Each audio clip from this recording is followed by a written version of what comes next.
The crystal chandelier above the master suite swayed slightly, disturbed by the frantic movements of 15 specialists crowding around a hospital bed. This wasn't a hospital, though. This was the Ferreira estate. 20,000 square feet of imported marble, priceless art, and secrets buried deep enough to never see daylight. 8-year-old Catalina Ferreira was dying. Her small body convulsed violently against silk sheets, back arching unnaturally as foam gathered at the corners of her mouth. Monitors beeped in chaotic rhythms, their urgent sounds mixing with the voices of surgeons flown in from Switzerland, Germany, and Johns Hopkins. "Epinephrine now!" Dr. Howard barked, his hands shaking slightly as he prepared another injection. He'd performed surgery on diplomats and saved prime ministers, but this child, this one fragile girl, was slipping through his fingers like water. Victor Ferreira stood at the foot of the bed, a mountain of a man in a custom suit worth more than most cars. His knuckles were white around the bedpost, the wood creaking under his grip. At 45, Victor had built an empire through blood and fear, controlling half the city's businesses and most of its politicians. "What's happening?" His voice was dangerously quiet, the kind of quiet that preceded violence. "You said the procedure would work this time." Dr. Howard didn't look up, too focused on checking Catalina's vitals. "The seizures aren't responding to medication. Her body is rejecting everything we try. Then find something else." Victor's roar shook the room. A nurse flinched. 2 specialists exchanged worried glances. They'd lost count of the treatments they'd tried over the past 5 weeks. Experimental drugs, cutting-edge procedures, ancient remedies from across the globe. Mr. Ferreira, Dr. Howard finally met his eyes, and Victor saw something there that made his blood turn to ice. "We've exhausted every option. Her organs are starting to fail. I don't think she'll make it through the night." The words hung in the air like a death sentence. Victor's hand moved to his waistband where his pistol rested. "Let me make something crystal clear. If my daughter dies, you die. Every single one of you in this room dies. You understand? It wasn't a threat. It was a promise." Dr. Howard's face went pale, but before he could respond, Catalina's monitor began shrieking. The girl's eyes rolled back, her body going rigid. "She's crashing! Get the defibrillator!" The room exploded into chaos. Doctors shouted orders, nurses scrambled, medical equipment clattered. Through it all, Victor stood frozen, watching his only child die before him. He'd destroyed families and built his empire on intimidation, but he couldn't save his daughter. A knock on the door went unnoticed at first, then another more insistent. "Not now!" someone shouted. The door cracked open anyway, and Teresa, the head housekeeper, poked her head in nervously. "Mr. Ferreira, I'm so sorry to interrupt, but—" "Get out!" Victor's voice was a thunderclap. Teresa flinched but didn't leave. "Sir, the new maid is here. She's cleaning the hallway and heard the commotion. She says she might be able to help." Before Victor could respond, a woman's voice drifted up from the hallway. "Is everything okay?" I heard screaming. Then came the sound that changed everything. Catalina screamed. A raw, agonized sound that didn't belong to a child. And Maria Diaz, standing in the hallway with cleaning supplies, felt that scream pierce straight through her chest. She didn't think, didn't hesitate. Maria had spent 34 years learning to mind her own business, working as a hotel maid before taking this job to support her son through college.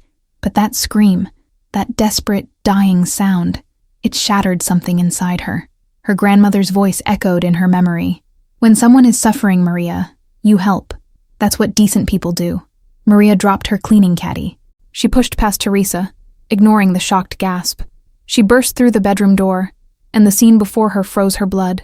The enormous room, the desperate doctors, machines screaming warnings, and in the center, a small girl dying on white sheets. "Who the hell?" someone started, but Maria was already moving, her worn sneakers squeaking on marble as she rushed to the bedside.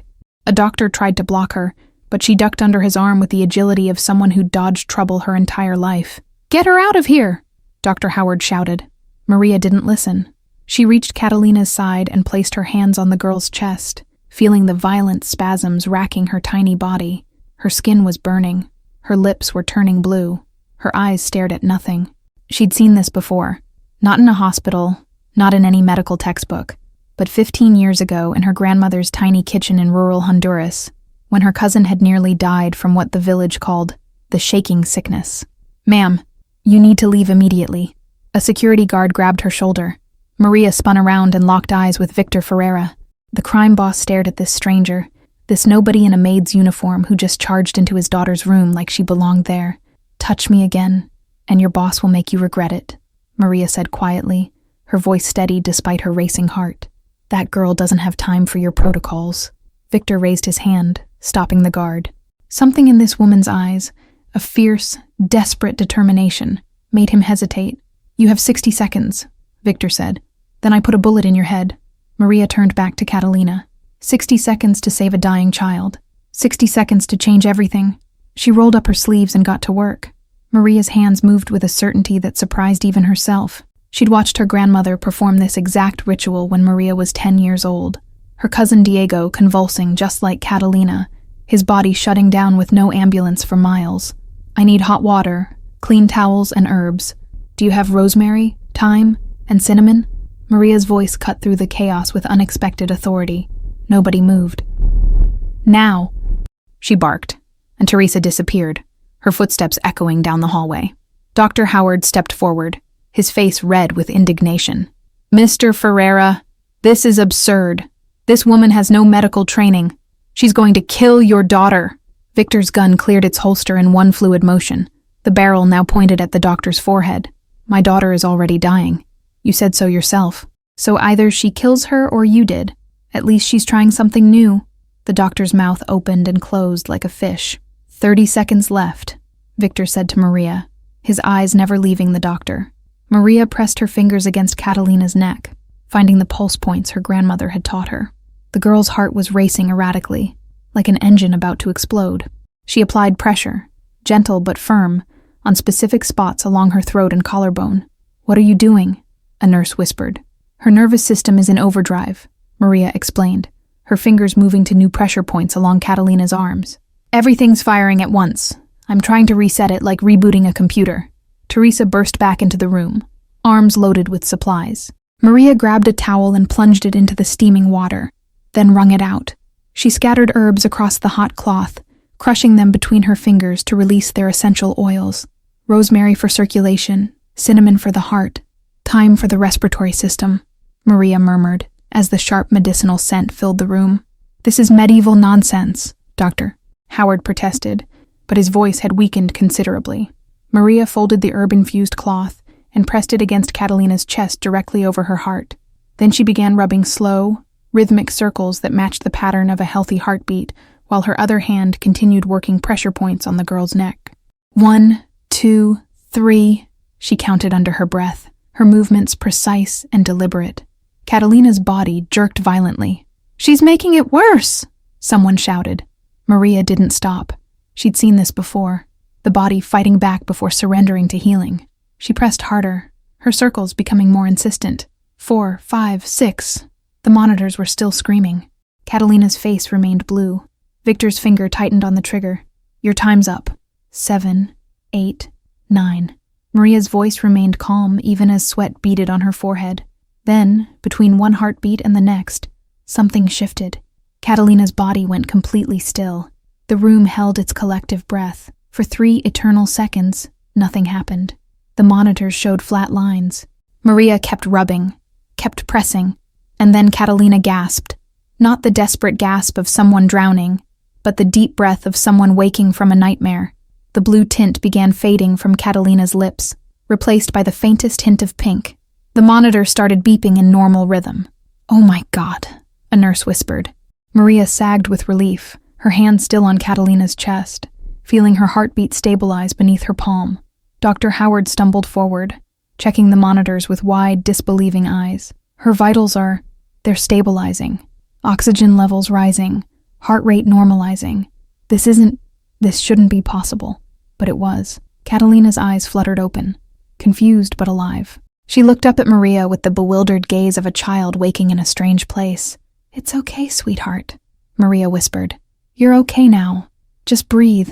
The girl's small hand reached up and gripped Maria's wrist weakly, as if she were the only solid thing in her tilting world. Victor lowered his gun slowly, his face unreadable. He stared at his daughter, breathing, conscious, alive, and then at the stranger who had just accomplished the impossible. When he finally spoke, his voice was quiet, dangerously quiet. "Everyone out.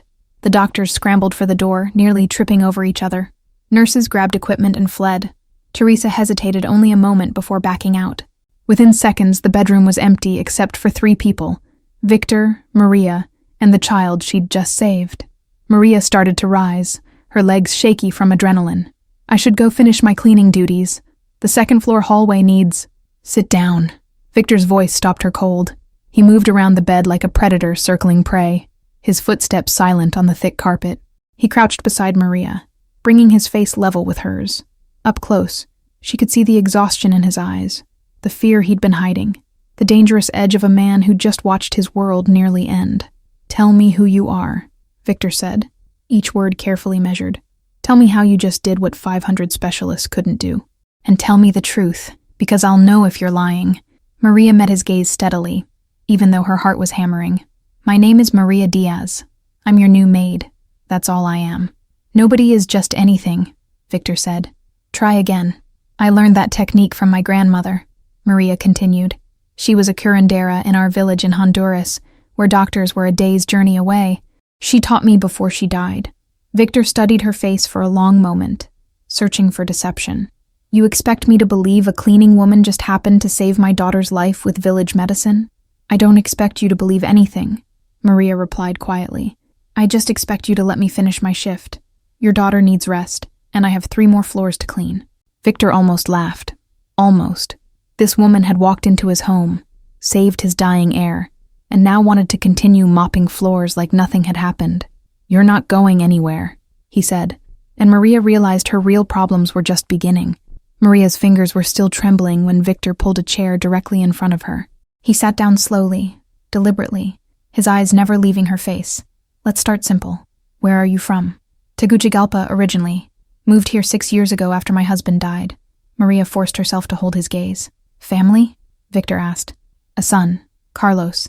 He's 19, scholarship student at City College. He's studying to become a doctor, ironically enough." Victor tilted his head. "So you're telling me a widowed maid from Honduras just happens to know healing techniques that stumped the best surgical minds in the world? It's not magic, it's just forgotten knowledge." Maria wiped her palms on her uniform. "In rural areas, people had to help themselves. My grandmother learned from her mother, who learned from hers. It was survival, not witchcraft. Convenient story." "It's the truth." Maria's voice hardened slightly. "I understand you live in a world where everyone has an angle. Everyone wants something, but I literally ran into this room because I heard a child screaming. That's it." Victor leaned back, studying her. In his line of work, he'd learned to read people. Liars had tells, shifting eyes, nervous tics, stories that were too perfect.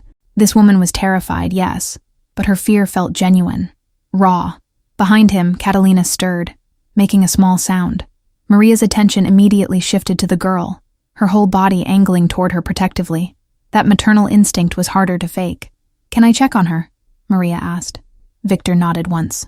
Maria moved to Catalina's bedside, her movements gentle as she checked her forehead for fever. The girl's eyes were closed now, her breathing steady but shallow. Maria pulled back her upper eyelids carefully, then tilted her head to examine her tongue, her brow furrowed.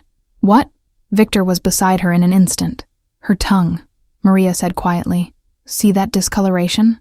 The slight yellowish tint with those tiny white spots." Victor looked. He'd seen his daughter examined by hundreds of doctors, but none had mentioned anything about her tongue. "What does it mean?" Maria bit her lip, thinking. "When my cousin got sick, his tongue looked just like this. My grandmother said it meant something toxic was in his system. Not an illness, a poison." The word hung in the air like a knife. "Poison?" Victor repeated, his voice flat.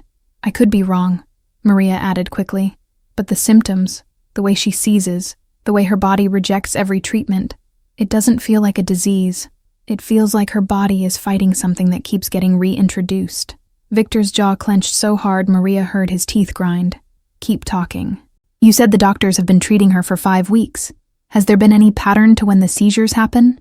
"They're random. Morning, night, afternoon." Victor stopped, his eyes narrowing. "Wait.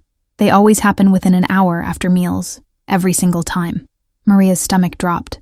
"That's not random." She watched Victor's expression change, saw the moment understanding crashed over him like a tidal wave. Someone was poisoning his daughter, Someone in his house. Someone with access to Catalina's meals. Who prepares her food? Maria asked softly. The kitchen staff. Head chef Paolo. 2 assistants. But every meal is supervised and tested. Victor's hands curled into fists. Alejandro oversees all household operations. He personally approves everyone who comes near Catalina. Victor stopped mid-sentence. Maria saw something terrifying flash across his face.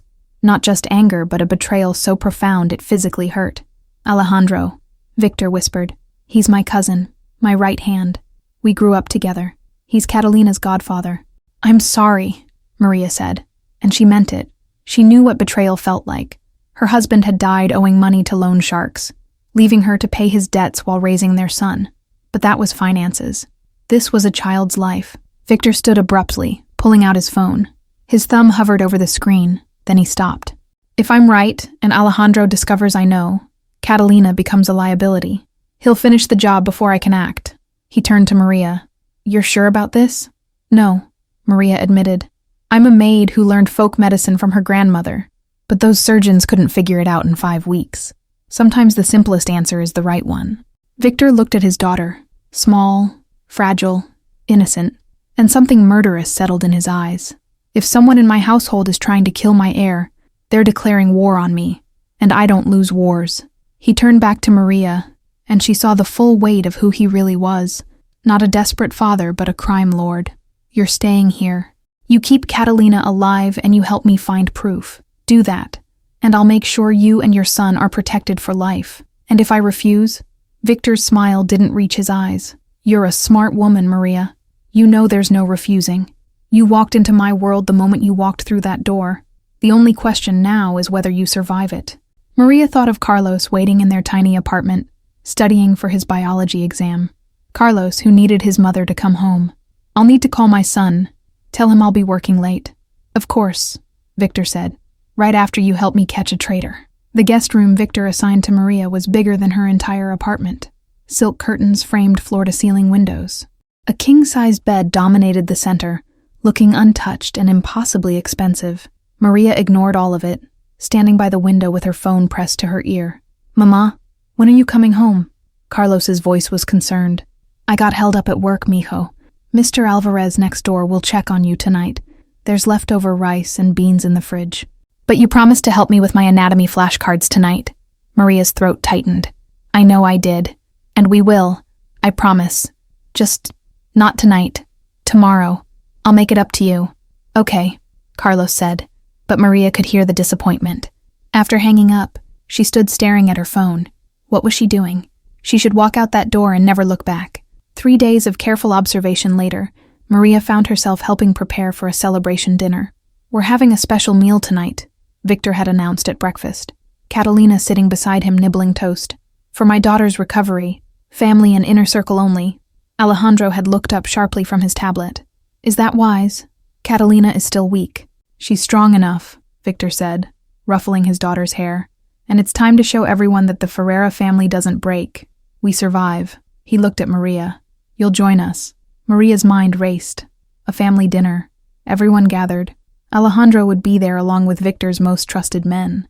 I'd be honored, Maria said. Alejandro's eyes narrowed slightly, watching her with growing suspicion. That afternoon, Maria asked the head chef if she could create a special toast for the celebration, a traditional drink her grandmother made for important occasions. She worked carefully preparing individual glasses, most containing simple ingredients: honey, herbs, lemon, harmless and pleasant. But for Alejandro's glass, she added something different: crushed tablets from the medicine cabinet that would cause temporary symptoms: rapid heartbeat, sweating, muscle spasms. Nothing dangerous, but enough to mimic what Catalina had endured, along with a trace amount of the substance she'd found hidden in his private office. It was a gamble, a terrifying gamble. If she was wrong about Alejandro, she just poisoned an innocent man. If she was right but the plan failed, he would know she was onto him. Either way, tonight would end badly for someone. Maria had also spent the day watching Catalina, noting how the girl flinched whenever Alejandro entered the room. Children sensed danger in ways adults often missed, their instincts unclouded by social niceties or complicated histories. Catalina knew something wasn't right. A memory surfaced of Maria's grandmother saying, "Poison doesn't just harm the body, It leaves traces everywhere, in belongings, in habits, in the eyes of the poisoner who can never look directly at their victim. She'd searched Alejandro's quarters while he was out, finding a locked box behind his bookshelf. The discovery chilled her blood. A small vial of colorless liquid and medical journals with passages highlighted about undetectable toxins. Most damning was a handwritten note detailing dosage increases over time to mimic progressive illness, with Catalina's meal schedule marked in red. Victor had almost caught her leaving Alejandro's room, forcing her to hide in a linen closet for 40 excruciating minutes. One wrong move, one misplaced item, and her plan would collapse. Either Victor would discover her snooping, or Alejandro would realize someone had been through his things. She'd carefully photographed everything before replacing it exactly as found, noticing something else.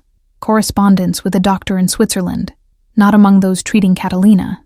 The letter mentioned succession plans, and, after the girl, with a timeline that made Maria's hands shake with rage and determination. The dining room glittered with luxury. Crystal chandeliers cast warm light over a table set with gold-rimmed china. 14 men in expensive suits took their seats. Victor at the head, Catalina beside him, and Alejandro directly across from Victor in the position of honor. Maria was seated further down, between two lieutenants who eyed her with curiosity and suspicion. "Gentlemen," Victor raised his wineglass. "5 weeks ago I thought I'd lost everything. My daughter was dying, and the best surgeons in the world couldn't save her. Then this woman walked into my home and did what seemed impossible." Murmurs rippled around the table. Some men nodded respectfully at Maria. Others looked skeptical.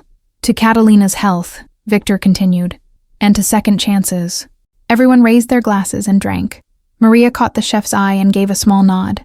He stepped forward with a tray of small, ornate glasses, each containing Maria's special drink. "A traditional blessing," he announced, "prepared by Ms. Diaz in honor of Miss Catalina's recovery." The glasses were distributed. Maria watched carefully as Alejandro received his, slightly darker in color, imperceptible unless you knew to look for it. Alejandro raised an eyebrow at her. "My grandmother said it brings protection and reveals truth," Maria explained, her voice steady despite her racing heart. Something flickered in Alejandro's eyes. Suspicion, fear, but he couldn't refuse without drawing attention. Victor stood again. "To family, to loyalty, to the blood we share, to family," the men echoed. Everyone drank. Maria counted in her head, 3 to 5 minutes before the symptoms would appear. Conversation flowed around the table. Business was discussed. Catalina laughed at something one of the men said. Then Alejandro's hand trembled. He set down his glass quickly, but Maria had seen it. So had the man beside him. "You all right, Alejandro?" the lieutenant asked. "Fine," he said, but his voice was strained. Sweat beaded on his forehead. Seconds later, his face went pale. "Alejandro!" Victor leaned forward, concern creasing his face. Alejandro gasped, his hand going to his chest. "I don't feel—" His body jerked violently, exactly like Catalina's had done. The glass fell from his hand, shattering on the marble floor.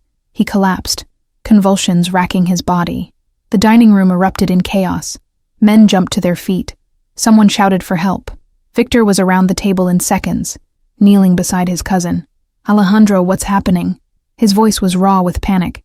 The security cameras that normally recorded every inch of the estate had mysteriously malfunctioned in Catalina's wing during her worst episodes, a detail Maria had discovered while reviewing footage with the head of security under the pretense of learning house protocols for her new position as Catalina's caretaker. Alejandro's phone buzzed on the table as he convulsed, a message preview visible to everyone. "Transfer complete. Ready when you are." The timing couldn't have been more damning. The final piece in a puzzle of betrayal that had been building for months beneath the surface of family loyalty. Behind them, Catalina whispered something that silenced the room. "He made me drink special medicine when you weren't looking, Daddy. Said it would be our secret." Her small voice carried a weight that crushed any remaining doubt, the innocent testimony more powerful than any evidence. One of Victor's lieutenants slid a phone across the table, financial records showing millions diverted from family accounts to offshore holdings in Alejandro's name. Time to complete transfers just as Catalina's condition was expected to become terminal. The plan had been meticulous, calculated down to the inheritance laws. Maria recognized the look that crossed Victor's face. She'd seen it once before when she witnessed a cornered predator in her village, the moment when fear transforms to deadly resolve. The men around the table sensed it too, stepping back as if from a blast radius. Understanding that justice in this world happened swiftly and without mercy, Maria stood slowly, her legs steady now. This was the moment of truth. "That's what Catalina endured every day for 5 weeks, she said, her voice cutting through the chaos. The same symptoms, the same suffering that nearly killed her. The room went silent. All eyes turned to Maria. "What are you saying?" one of the lieutenants demanded. Maria walked to where Alejandro lay gasping on the floor. She knelt down and carefully pulled back his upper lip, examining his tongue. "Look at his tongue," she said. "See that yellowish discoloration with white spots? That's not from my drink. That's from the same poison that was killing Catalina. The poison only one person had exclusive access to administer." Victor stared at Alejandro's tongue, then at Maria. Understanding crashed over his face. "You've been slipping something into her food," Victor whispered. "All this time, while I trusted you with her life." Alejandro's eyes went wide. He tried to speak, but his body was still seizing. Maria pulled out her phone and showed Victor the photos from Alejandro's locked drawer, the vial of clear liquid hidden behind false books, the same substance she'd detected in Catalina's favorite juice. "You set me up," Alejandro gasped between convulsions. "With a harmless substance that mimics symptoms," Maria interrupted. "You'll be fine in 20 minutes. Unlike Catalina, who suffered for 5 weeks while you slowly murdered her." "Why?" Victor's voice was barely audible. For 3 seconds, nobody moved. Alejandro lay on the floor, his seizures beginning to subside, but his eyes were wild with the desperation of a man who knew his life was over. "You were going soft," Alejandro finally snarled, his voice gaining strength even as his body trembled. "Legitimate businesses, peace with rival families, retiring from the streets. Your father built this empire through fear. And you were dismantling everything because of some little girl." Victor's expression hardened to stone. He reached inside his jacket and removed his pistol, pressing it against Alejandro's temple. "You are no longer family," he said quietly. The gunshot echoed through the mansion, and Maria closed Catalina's eyes before she could see what happened next. Thank you all for following this story. If you enjoyed it, please write in the comments where you're watching from, and don't forget to like, subscribe, and share the video. Your support means everything, and helps me continue creating these stories for you.